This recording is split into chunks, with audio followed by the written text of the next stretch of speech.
Paco, quizás el lugar más adecuado para explicar el origen de Zamora. Sí, sobre todo porque en este lugar nos encontramos estos ingenios maravillosos capaces de transformar la fuerza de la naturaleza en energía aplicable, ¿no? Estructuras casi marineras, ¿no? En la que todo tiene relación con la resistencia al río y con la utilización de la fuerza del río para estas aplicaciones. Estructuras que habéis conseguido restaurar y bueno, pues por cuyo mantenimiento habéis luchado mucho también. Sí, la llegada de la industria en el siglo XIX puso en obsolescencia este tipo de elementos, este tipo de mecanismos, y entraron en un periodo de decaimiento absoluto, ¿no? Esto estaba prácticamente arruinado a finales del siglo XX y gracias al esfuerzo de todos, de mucha gente, conseguimos ponerlo en pie y que ahora vuelvan a rodar las ruedas y expliquen un poco a través de estos sonidos increíbles lo que significa también una parte importantísima de la historia de esta ciudad.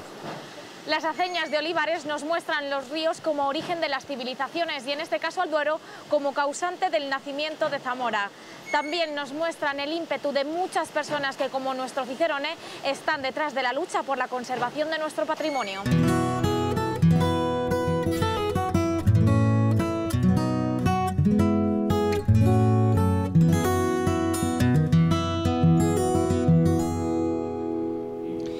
Bueno, después de este paseo por la ciudad, os quiero presentar a una persona fundamental en esta tierra, en esta tierra importantísima de vinos. ¿Quién mejor que Felipe Nalda, que es el presidente de la ADO de Toro, para que nos cuente las maravillas de estos caldos que aquí se producen, ¿eh? Pues encantada, Felipe, de saludarte. Encantado, sí. Encantado, pareja, y muchas gracias, Paco, por recibirnos en tu casa. La verdad es que uno de los privilegios de nuestro viaje a lo largo del Duero es descubrir de primera mano, bueno, pues algunos de los mejores vinos de España, como son los de Toro también. Por lo visto eso dice la mejor crítica, dicen críticos o revistas especializadas como este año, en el 30 aniversario de nuestro nacimiento como denominación de origen, teniendo en cuenta que se fundó en el 1987, estamos de enhorabuena en el que guías tan prestigiosas como la guía Peñín nos han dado como mejor denominación de todo lo que es el marco nacional en vinos, y luego pues tenemos otros tantas puntuaciones en revistas especializadas, tanto sean de origen americano, hablemos generalmente de origen extranjero, en que toda la prensa especializada pues está puntuando muy por alto todos los vinos que hoy en día pues la denominación de origen con sus 61 bodegas pues están elaborando dentro de lo que es el marco de la denominación. Si es que nuestro viaje prometía y no nos está defraudando para nada. Desde luego, mucho que ver y gente maravillosa que nos lo enseña. Muchísimas gracias. Muchísimas gracias a vosotros. Nos vamos a despedir porque tenemos que seguir. Nos queda todavía un buen viaje. Venga, gracias a vosotros. Adiós. Gracias a vosotros. Adiós. Hasta luego.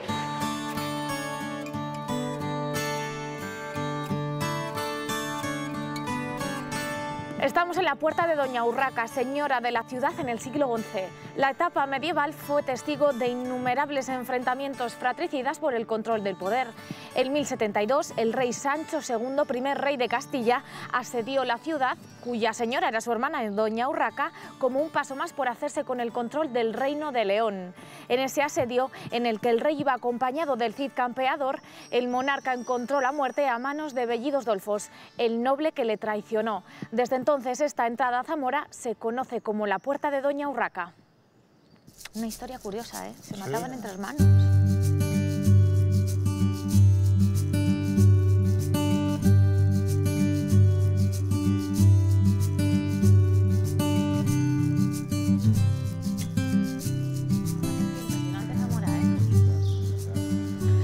Descubrimos que Zamora es una ciudad asombrosa, que tiene una veintena de iglesias románicas, un siglo XII espectacular, un renacimiento admirable y un final del siglo XIX y comienzo de XX con un modernismo de lo más elegante. Por estas preciosas calles y en este entorno monumental transcurren en primavera las procesiones de Semana Santa.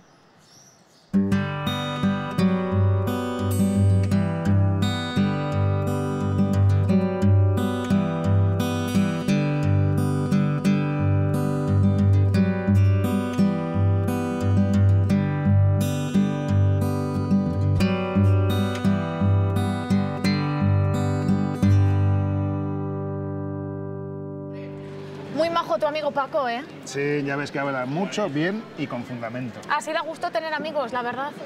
Oye, ¿y tú y yo qué somos? ¿Amigos? ¿Compañeros? ¿Qué? Pues... de momento somos dos que nos vamos de compras. No sé cómo se llamará eso.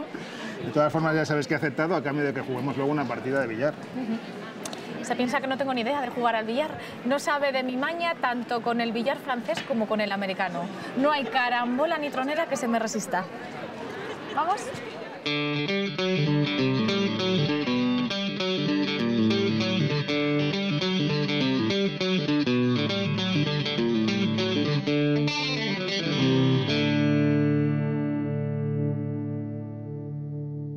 Oye, ¿qué te parece estos fulares? Pues son muy bonitos. ¿Te gusta? Escoge el que quieras.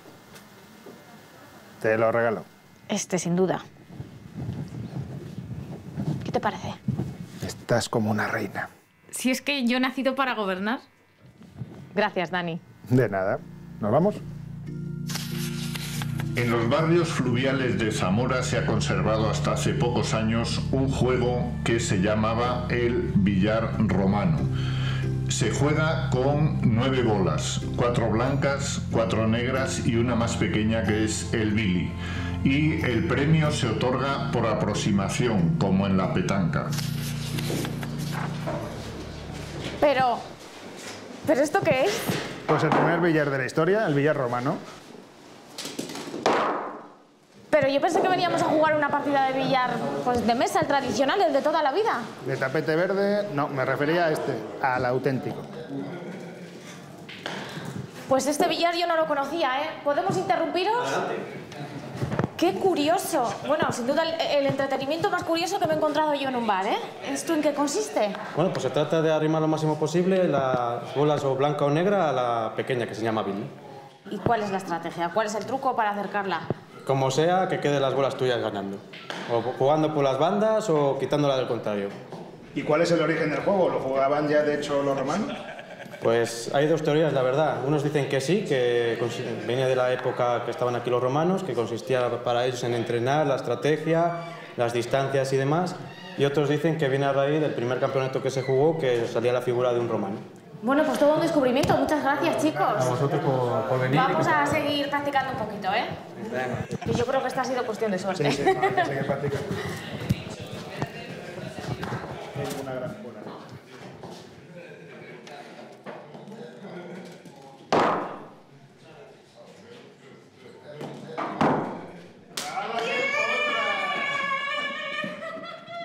Hola, soy Francisco Sánchez, soy el jefe del Centro de Producción ESLA, que son las centrales de Ricobayo, Villalcampo y Castro, pertenecientes a la Cuenca de Duero. Para que os hagáis una idea de la importancia que tiene la Cuenca de Duero en la producción nacional, podemos decir que anualmente, desde las centrales que tiene Iberdrola en la Cuenca de Duero, se produce en torno al 20% de la producción hidroeléctrica nacional. La presa de Ricobayo se construyó entre los años 1929 y 1933, y fue el primer gran embalse de regulación que se construyó en España. Desde el punto de vista técnico y de ingeniería, la construcción de la presa de Ricobayo, con sus casi 100 metros de altura, fue un hito en la construcción de presas en Europa, no solo por su altura, sino por los métodos constructivos empleados en aquella época. El embalse de Ricobayo tiene una capacidad máxima en torno a los 1.200 hectómetros cúbicos, y la potencia instalada entre las dos centrales, que son Ricobayo 1 del año 1935 y Ricobayo 2 del año 1999, es de 290 megavatios. La presa de Ricobayo está construida sobre el río Esla. El río Esla es un afluente del Duero, y para que os hagáis una idea de la importancia que tiene el Esla sobre el Duero, aproximadamente el 50% de la aportación del Duero hacia Portugal tiene su origen en este embalse. A la salida de Zamora, la carretera bordea por la derecha los precipicios del Duero entre la presa de San Román y la central del Porvenir. El embalse de San Román es el más antiguo del Duero y la planta hidroeléctrica también. Fue inaugurada en 1902 con el nombre de El Porvenir de Zamora, una sobredosis de entusiasmo que reflejaba los anhelos de prosperidad de los zamoranos. En el paraje de Almaraz, conocido como Los Infiernos, comienzan los arribes del Duero. Aquí se encuentra la Cascada de las Pilas y el puente de Joyalada, sobre el arroyo del mismo nombre. Fue construido en el siglo XVIII con pizarra y un solo arco de medio punto, por donde pasaba el viejo acceso a Zamora, coincidiendo con el trazado de una antigua vía romana. Después de Almaraz, el Duero recibe las aguas del Esla, su afluente más caudaloso, vertiendo en su desembocadura más corriente que el propio Duero. Por eso el dicho de el Esla lleva el agua y el Duero la fama. Trae sus aguas el Esla desde la cordillera Cantábrica, cruzando de norte a sur las provincias de León y Zamora.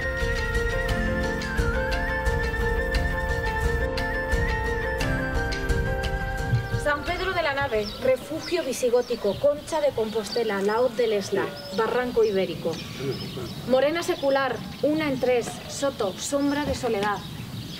Trilla una moza, nieta de Viriato, 2000 años en 15, la dama de Elche.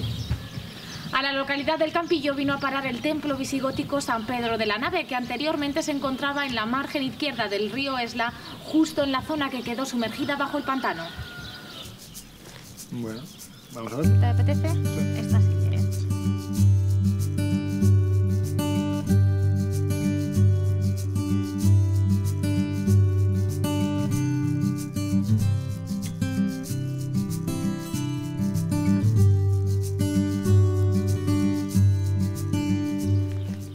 Juan, qué preciosidad y qué historia tan bonita y curiosa esconde este templo también. Oculta pues la historia de sí misma. Hasta primeros del 1900 no se sabía. Fue el historiador don Manuel Gómez Moreno el que la encontró en el lugar de origen donde estaba. Y a partir de 1930 la trasladaron aquí. ¿Por qué no se conocía el verdadero valor?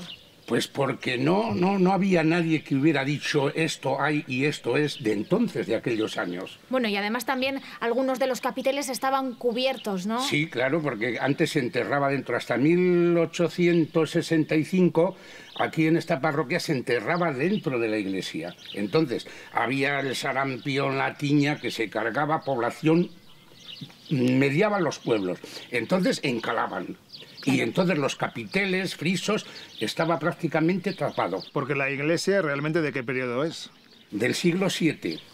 Bueno, del siglo VII la mayoría de los estudiosos opinan del siglo VII, otros opinan que sí del VIII, del IX, pero generalmente del siglo VII todos.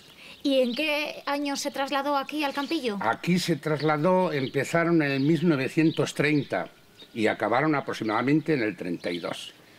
O sea que se dieron maña. Y os hicieron un buen regalo, ¿eh? Aquí existe una leyenda de los santos barqueros, San Julián y Santa Basilisa, que creen que fue el hecho de hacer la iglesia fue ese. Unos barqueros que vinieron porque claro, Julián era de aquí, de esta zona, y tuvo una premonición, se le apareció un ciervo y le dijo que iba a matar a sus padres. Entonces, él, para no cometer el crimen, se marchó a Lusitania, Portugal. Y allí se casó con una viuda rica y tal. Y los padres, que vivían por aquí, buscándole hasta que le encontraron. Pero claro, llegaron a casa, al castillo donde vivía, y resulta de que Julián tenía celos de la mujer. Dijo que iba a hacer un viaje, pero en vez de marchar... Por tabaco. En vez de marchar, volvió. Y encontró en la alcoba 2 cabezas. Cogió la daga y se los cargó. Salió pues del castillo pues como loco. Y al salir ve a la mujer, a Basilisa, que venía de la iglesia.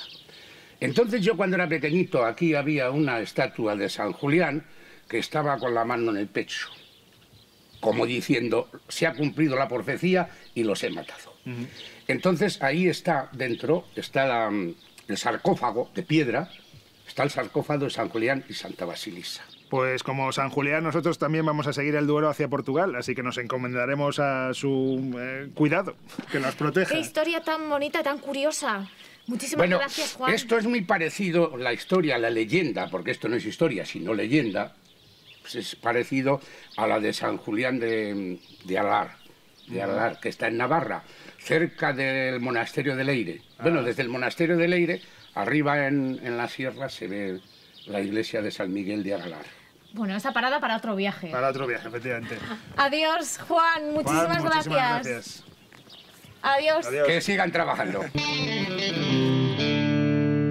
Soy Fermín Faúndez, el encargado del laboratorio de hidráulica de Ricovallo. Este laboratorio data del año 1943 y los orígenes del mismo son los problemas que hubo en el aliviadero de superficie de Ricovallo.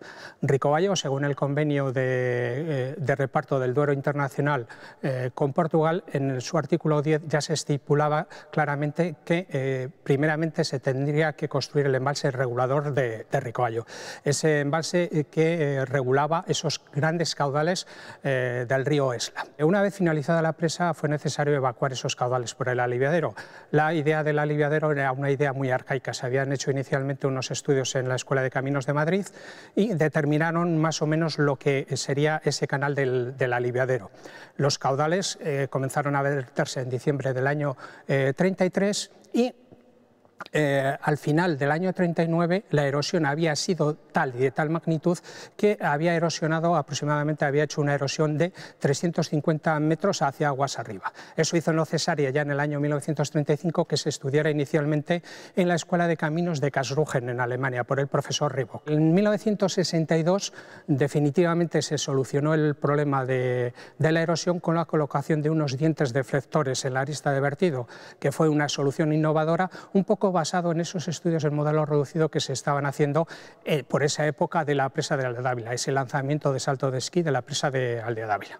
Actualmente este laboratorio de hidráulica está abierto al público y antiguamente en su fase de I+D, que fue una de las primeras instalaciones de I+D, se realizaron todos esos modelos en reducido de las presas que se realizaban por parte de Iberduero. Se han hecho ensayos para España, para Marruecos, Chile, Brasil y últimamente pues, se han hecho ensayos muy curiosos. Por ejemplo, la red de colectores de Valladolid, la red subterránea, se han realizado aquí. Se han hecho estudios en colaboración con la Universidad de Cantabria, como es un estudio de un aliviadero escalonado, en el cual pues, lo único que hacían con ese modelo era abaratar los costes, o sea, hacer un paramento escalonado en el cual se conseguía anular esa energía en esos escalones. Actualmente pues, está abierto y es visitado por escolares, por instituciones, organismos oficiales y demás. No sé si te has dado cuenta de que uno de los capiteles estaba decorado con la escena bíblica de Daniel en el foso de los leones. ¿Tú te imaginas en el foso de los leones? Pues no suelo hacer esos ejercicios de masoquismo. ¿Cómo no? Tú que eres tan aventurero y que te encanta bajar barrancos y tirarte por desfiladeros, hacer puenting. Ya, pero una cosa es eso y otra cosa un foso con leones, ni aunque estén amaestrados. ¿Y tú? Ah, no, yo no. Tú sabes que yo soy muy miedosa. Bueno, pero eso tiene cura. Alguien dijo una vez: no des la felicidad de muchos años por el riesgo de una hora. Y yo me planteo ser feliz hasta el infinito y más allá. Pero de vez en cuando viene bien un chute de adrenalina. Pues no sé para qué. Para mantener la mente y el cuerpo activos. Mira, te propongo una cosa. Vamos a ir a Rabanales, un sitio que no conoces. Vamos a darle un poco de emoción. Tápate los ojos y no los destapes hasta que no lleguemos al sitio que te quiero enseñar. Ya verás. Me parece a mí que lo que pasa es que tú te has perdido y no quieres que me dé cuenta.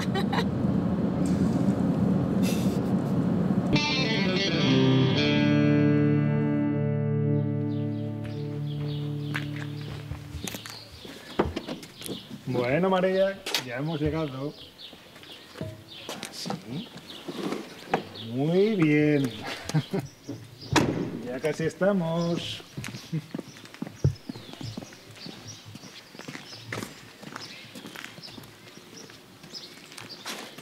¿Has visto cómo me dejo llevar? Que siempre me dices que soy una testaruda. Muy bien, María, muy bien. Pues ya estamos. Y aquí tenemos lo más grande que hay en Rabanales. ¿Pero esto qué es? Pues ya te digo, lo más grande que tienen. ¿Y las tienen todas así? No lo sé, no las he visto todas. Las iglesias, digo. Claro, yo también. Eres un capullo.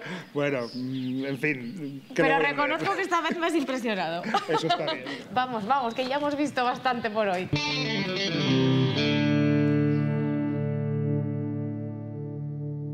Estamos en la comarca de Aliste, que pertenece a la cuenca del Duero. Dani se empeña en seguir un poco más y a mí me cuesta sacarle la idea de la cabeza, pero al final buscamos descanso en una casa rural de San Vitero, cerca de la frontera con Portugal. Bueno, por fin. Pensé que te empeñabas hoy en llegar a Oporto, la verdad. Que no, vale, paramos. Además tiene una pinta esa casa rural. Ya verás ya.